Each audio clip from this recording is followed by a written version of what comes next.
Growing up in the 80s, I was obsessed with the Superman movies. I just wanted to be Lois Lane so much. So you can imagine how excited I was when I got my first real job in the media, working for a national news programme here in London. And to be a good journalist, I knew I had to channel my inner Lois. I had to work really fast. I had to work really well under intense pressure. And I had to be ruthless when chasing a story. And I discovered that I was really bad at all of those things. So I didn't last too long in the newsroom, but I did get a brilliant insight into how the media works. When we would cover issues like poverty, stories of pain and trauma were always more likely to make it on air. That's because they grab people's attention. And when I moved to campaigning for journalism, I realized that we campaigners are just as hooked on those stories as our journalists are, because they are very effective at creating awareness. But here's the catch. As campaigners, we don't just want awareness, we want change. And although stories of pain, they move us, they over time leave us feeling hopeless and stuck. And that's what I want to talk to you about today. Why is it that we communicators are so hooked on these stories? Is it because they drive engagement, or is it because there's something deeper going on with us?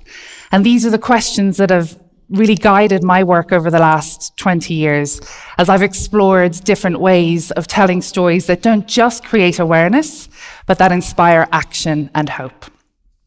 Right now, in terms of all of the media that we consume, and I know you're going to relate to this, we are swimming in what I think should be the F word of communications.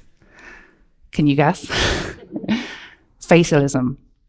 Fatalism makes us think like nothing will change and there's no point even trying. In 2012, the NSPCC commissioned some research. That's the UK's leading child abuse prevention charity. And it showed that the majority of us in the UK are aware of how widespread and horrific child abuse is, largely due to the way that campaigns have told stories over the years. But it showed that we are hopeless. We are overwhelmed by the magnitude of the issue, and we don't really feel like anything can be done to change it. And fatalism is a big problem for us as campaigners, because if the public feels hopeless about an issue, there just isn't the energy or the appetite to push for change. And it was about sort of 12 years ago that I realized I think my work is actually a part of the problem. I had set up a charity called Heard in 2008, which now takes an issue like climate and works with TV producers and campaigners to make sure that stories land in a way that audiences feel change is possible.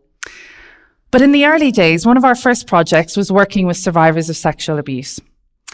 And I remember this moment so clearly. We were doing some media training, and we were working with a campaigner called Jane, who was and is still pushing for greater transparency in how the church handles reporting of abuse.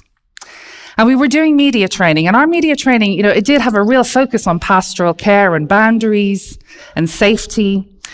But we relied on the same approach that I had learned in journalism, which was, we lead with a focus on what happened, because we knew journalists would lead with that. That's what they'd want to ask. So we asked that question of Jane, and she told her story, and it was incredibly powerful and moving. But by the time she got to her call for change, she was feeling emotionally drained, and we were all feeling it with her. In terms of our emotional experience as her audience, it was the detail of her trauma that stuck with us, whereas her insight and her ideas and her solutions sort of got lost. And I thought to myself, this is how we audiences feel all the time, when we're scrolling or we're watching the news. And so it was a negative experience for Jane, but also her message wasn't even landing in the way that she wanted to. So we tried something different. And we asked her, let's do this interview again. But this time, acknowledge your experience as you did before, but then pivot quickly to the broader picture to get the audience's focus on where you want this interview to go. And I'm going to play you a short clip to show you what that initial response sounded like. Jane, could you tell us a little bit about what happened to you? Well, I'm a survivor of abuse by a member of the clergy, and what I realised when I've met with other survivors of clerical abuse is that doesn't just affect you as a person; it affects your beliefs, and particularly your belief in God and your trust in the church. And I think that's the same as with other institutions. You know, so you go to the doctor and you expect that you will be helped and that they'll keep you safe, and you send your child to school and you expect that the teacher will look after them. And if something bad happens, then you lose trust in that institution. And we need to trust our institutions because they're there to look after us. So Jane does 3 things here which are really important. She acknowledges her experience. Then she zooms out and refers to other survivors. So emotionally, her audience can't dismiss this as a one-off, which is what we do to protect ourselves. Then she makes it relatable to anyone listening by referring to schools and doctors. We still know and care about her suffering. This is not sugarcoating. This is about focus. Jane now has our focus on where she wants us to go. In this case, this is about the steps that institutions need to take in order to regain our trust. And it feels much better for Jane. Now, this shift from leading with pain to leading with universal relevance made me rethink our approach to storytelling and campaigning. And it also made me wonder, why is it that given the research that's out there, like the NSPCC report, and there are many other studies that show the same thing on all sorts of issues, that trauma-focused campaigning does not work in the way that we think it does? Why then do we keep focusing on trauma in our communications?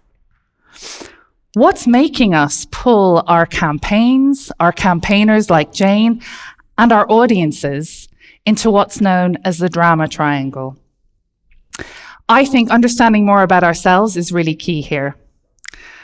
Cartman's drama triangle, some of you will be familiar with this. It's a very popular idea used in psychotherapy to understand unhealthy communication dynamics in our personal relationships and our work relationships. You know, we all do it. And there are 3 roles. Cartman describes them as victim, rescuer, and persecutor. I'm using an adapted version that I think works better in this context. Now, these roles, we can all assume them usually at times of anxiety and stress. When we are in suffer mode, we are problem-focused, right? We feel like something is happening to us and we can't get out of the situation. When we are in rescuer mode, we feel like other people are in need of our help, whether that's true or not, and we need to go in and sort everything out. That's our job, that's our role. I can sense the nods in the room. I know this audience. And the 3rd role is blamer mode. So no judgment. I'm pretty sure I was in blamer mode this morning because I couldn't find my charger on the way here. And blamer mode is you're mobilized by anger. It's someone else's fault, and you want to control the situation. So none of these roles, none of them are inherently bad. We all bounce between them, even in the same conversation. But the thing is, if we're consistently having conversations in the drama triangle, we're trapped in anxiety and we can't get out. Now, this is helpful to understand more about ourselves, but I think it's really interesting if we look at our communication strategies through this lens. And here's why. When we create a campaign, whether we're a journalist or a fundraiser or a campaigner, and when we work with a campaigner like Jane, and when we lead with a focus on what happened to her, the detail of her trauma, we are essentially casting Jane and her message in the sufferer role, even though she wants to be talking about solutions. You know, sufferer role is problem focused. The same applies if we create a message about how bad the climate crisis is and we lead with the focus on how awful things are. It's in the sufferer role. And so I think our audiences, we are dragging them into the drama triangle too by leading with this information. We do it intentionally because we think it's going to move people. You know, we have good intentions. But faced with a message that makes you feel fearful or anxious, as the audience, You got limited options here. You might feel like rescuer, like, oh, how awful, those poor people, or how terrible. So pity, that's in rescuer mode. Or you might feel angry and overwhelmed by what you're hearing, like, whose fault is this? Or that wouldn't happen to me, I wouldn't have done that. You're mobilized by anger. But what if we could escape the drama triangle in our communications? David Emerald designed the empowerment dynamic, in his words, as a place to go if you want to get out of drama in your relationships.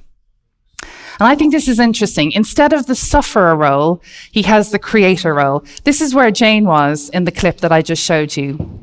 When we are in creator, and this is Jane, you acknowledge the problem. Yeah, we're not sugarcoating anything. We acknowledge it, but we lead with solutions. When we're in creator, we know how to speak in a way that people can hear us. Not necessarily that they'll agree with our solutions. This isn't about consensus. This is about dialogue. And so in response to a creator in a conversation, you might respond creatively too, or you might respond as coach. So not rescuer, you're not swooping in to solve things. Coach, Emerald describes as supportive and curious. Or we might respond as challenger, not mobilized by anger like blamer. Challenger is analytical, open-minded, inquisitive. Challenger can push, but it's constructive. There is positive energy here in the empowerment dynamic. And when we look at our communication strategies through this lens, I think that audiences can receive messages like climate so that they don't feel like this unstoppable disaster that we have no control over. But instead, we can see them as challenges. I mean, these are big challenges, but we can engage with them because we can actually hear what's required. And I also think that campaigners like Jane, and I've met hundreds of them, campaigners like Jane are no longer seen solely through the lens of injustice. They're seen for the experts that they are, with insight, ideas, solutions, creativity. Their trauma isn't mined for clicks. And the emotions of our audiences aren't being manipulated for clicks. Instead, we're able to engage and feel a sense of what's possible. And I've seen this approach work again and again. A recent example that I absolutely love is Breast Cancer Now's Gallery of Hope campaign. In this campaign, they show beautiful photography of women with incurable cancer, and generated by AI, they show future photographs of them in the future that they hope to have because of the research that's happening right now. And these interviews with these women, these are still personal stories. They still get the hairs on the back of your neck standing up and the tears in your eyes.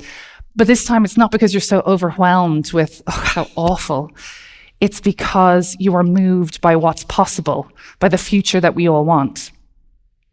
Another example of escape from the drama triangle that resulted in a change in legislation was Ireland's Equal Marriage campaign. I met the campaigners there. They got together and they made a conscious decision that instead of spotlighting trauma and injustice, they would focus on sharing stories of acceptance. For example, they had grannies and granddads across the country share videos about their grandchildren. They just wanted them to have the same rights to marriage as they had. The NSPCC research and many other studies like it, they show that stories of pain, whether they're personal stories or whether they're vivid depictions of a problem, they're very good at creating awareness. But they're highly likely to leave audiences emotionally reaching for their coats, even if they donate, even if they're now more aware of the problem than they were before.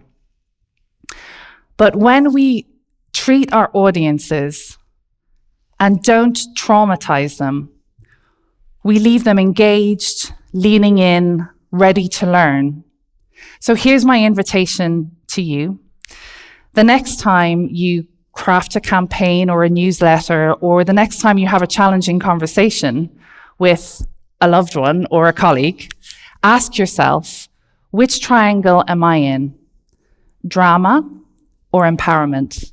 Am I leaving my intended audience feeling defensive and anxious, or am I leaving them feeling curious and engaged? Because if you, like me, are passionate about creating a healthier and more just future, we can't just be in the business of awareness. We have to be in the business of change. Thank you so much.